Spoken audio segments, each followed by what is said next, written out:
কয়েক মাস যাবৎ বেনিয়মের অভিযোগে অচলাবস্থায় পড়ে নদিয়ার কৃষ্ণনগর পৌরসভা। নিয়োগ দুর্নীতি সহ একাধিক দুর্নীতি নিয়ে জেরবার পৌর প্রধান।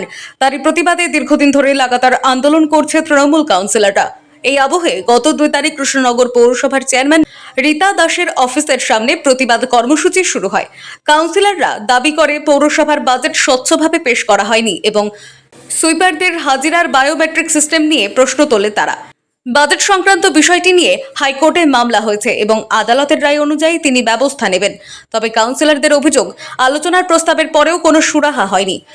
মঙ্গলবারও একই দাবিতে পৌরসভা চত্বরে বিক্ষোভ চলতে থাকে। বুধবার চেয়ারম্যান রীতা দাস তার কার্যালয়ে প্রবেশের চেষ্টা করলে কাউন্সিলররা তাকে ঢুকতে দেয়নি বলে অভিযোগ। এই পরিস্থিতিতে ফের অচল হয়ে পড়ে পৌর পরিষেবা। তুমি হাইকোর্টে কেস করেছো, হাইকোর্টে কেস হয়েছে আলাদা ইস্যু।